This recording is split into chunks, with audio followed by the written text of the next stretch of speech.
क्योंकि अगर आपको सेकेंड राउंड में जो कॉलेज मिल गया तो आपको उसी कॉलेज से पढ़ना पड़ेगा, आपको स्टेट में फिर पार्टिसिपेट नहीं करने देंगे। Hello internet, welcome back again. In this video, I am gonna tell you the answers about the frequently asked questions, FAQs.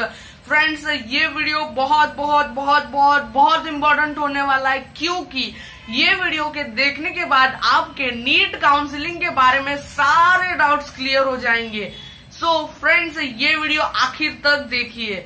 So let's get started. Friends, सबसे पहले आपको अभी जो स्क्रीन पे स्कीम दिख रही है उसका आप एक स्क्रीनशॉट ले लीजिए, क्योंकि इसमें सारा स्केड्यूल लिखा हुआ है कि कब क्या होने वाला है। अब फ्रेंड्स, मैं आपको ऑनलाइन काउंसलिंग की प्रोसेस बताने वाला हूँ एक फ्लो चार्ट के फॉर्म में।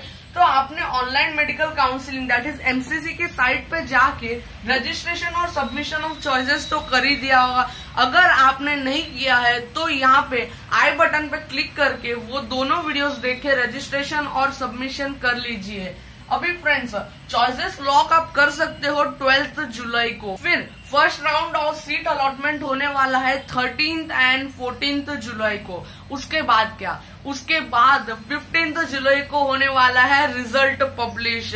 मतलब कि आपको 15 जुलाई को पता चल जाएगा कि आपका राउंड 1 में जो सब भी कॉलेजेस आपने फिल किए हैं उनमें से किसी भी कॉलेज में आपका नंबर लगा है, मतलब आपका सीट अलॉट हुआ है या नहीं। ओके, तो यहाँ पे दो सिचुएशंस बन सकती है, या तो आपका सीट अलॉट हो जाएगा या तो आपका सीट अलॉट नहीं होगा। तो हम लोग दोनों सिचुएशंस देखते हैं। समझो आपका सीट अलॉट नहीं हुआ तो फ्रेंड्स, आप राउंड 2 में वापस अप्लाई कर सकते हो, लेकिन आपको सारी की सारी process, registration, submission of choices, choice locking वगैरह वगैरह वगैरह सारी प्रोसेस आपको वापस से करनी होगी। लेकिन अगर आपका सीट अलॉट हो जाता है तो फ्रेंड्स, आपको क्या करना होगा, तो जिस भी कॉलेज में आपका सीट अलॉट हुआ है आपको वहां जाना होगा। लेकिन अगर आपका सीट अलॉट हो जाता है तो आपको सबसे पहले उस टाइम पीरियड में, पहले राउंड के लिए 16 से 22 जुलाई का रिपोर्टिंग टाइम है, उस टाइम पीरियड में आपको उस कॉलेज में रिपोर्ट करना पड़ेगा, जाना पड़ेगा। बाद में वहां पे आपको सारी एडमिशंस की फॉर्मेलिटीज कंप्लीट करनी होगी और उसके बाद आपको एक क्वेश्चन पूछा जाएगा कि आपको अभी जो सीट अलॉट हुई है इस कॉलेज में वो आपको फिक्स करनी है, तो आप वो फीस देके फिक्स कर सकते हो। नहीं तो अगर आपने ना बोला कि भाई मुझे फिक्स नहीं करनी है तो आप राउंड 2 के लिए अप्लाई कर सकते हो।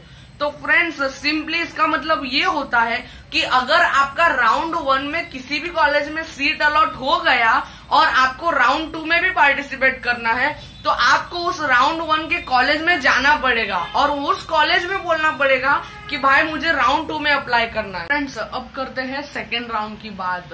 तो according to the schedule second round का रजिस्ट्रेशन टाइम पीरियड है 1 अगस्त से 4 अगस्त तक। तो फ्रेंड्स, इसमें आपको डिस्प्ले होंगे न्यूली एडेड सीट्स और वेकेंट सीट्स, जो भी फर्स्ट राउंड के बाद सीट्स बच गई है वो, और अगर एमसीआई नए सीट्स ऐड कर रहा होगा तो वो भी सेकेंड राउंड में डिस्प्ले होंगी। Secondly, fresh choices submission for seat allotment in second round is compulsory. मतलब कि आपने फर्स्ट राउंड में रजिस्ट्रेशन किया होगा, चॉइस सबमिशन किया होगा, वो सभी प्रोसेस आपको सेकेंड राउंड में अगर पार्टिसिपेट करना है तो आपको वो सभी process, registration, submission of choices, choice locking, वो सभी प्रोसेस आपको वापस से करनी होगी to participate in second round. फिर बात आती है फ्रेंड्स, ये अभी बहुत इंपॉर्टेंट है, candidates who have joined second round of all India quota will not be allowed to vacate the seats they get। इसका मतलब ये होता है कि आपने सेकेंड राउंड में अगर रजिस्ट्रेशन किया और अगर आपको किसी भी कॉलेज में कोई भी सीट अलॉट हो जाता है तो आपको उसी सीट में, उसी कॉलेज में एडमिशन लेना पड़ेगा। आपको वो सीट वेकेट नहीं करने देंगे। इसका अल्टीमेटली मीनिंग ये होता है कि आप स्टेट 85% स्टेट कोटा काउंसलिंग से बाहर। सिंपली बता दूं तो अगर फ्रेंड्स आपको राउंड 2 में अगर कोई भी कॉलेज में सीट मिल जाता है ना तो आपको वो सीट एमसीआई छोड़ने नहीं देगा, आपको उसी सीट से उसी कॉलेज से पढ़ना पड़ेगा। ओके, तो सेकेंड राउंड के जो सब भी कॉलेजेस है वो अच्छे से फिल करना, क्योंकि अगर आपको सेकेंड राउंड में जो कॉलेज मिल गया तो आपको उसी कॉलेज से पढ़ना पड़ेगा। आपको स्टेट में फिर पार्टिसिपेट नहीं करने देंगे। फिर वही exercise, fresh choices, modify, lock choices आप ऊपर नीचे कर सकते हो सेकेंड राउंड में, जैसा आपने फर्स्ट राउंड में अभी किया होगा। फिर second round of seat allotment और फिर रिजल्ट पब्लिश हो जाएगा। और दो सिचुएशन हो सकते हैं, एक तो आपका राउंड 2 में भी नहीं होगा तो आप स्टेट के लिए अप्लाई करोगे, एक तो आपका राउंड 2 में हो जाएगा तो आपको उस कॉलेज में जाना पड़ेगा और एंड आपको वहां पे एडमिशन लेना पड़ेगा। किसी भी हालत में आपको कोई भी सीट मिली होगी, आपको उसी कॉलेज में एडमिशन लेना पड़ेगा।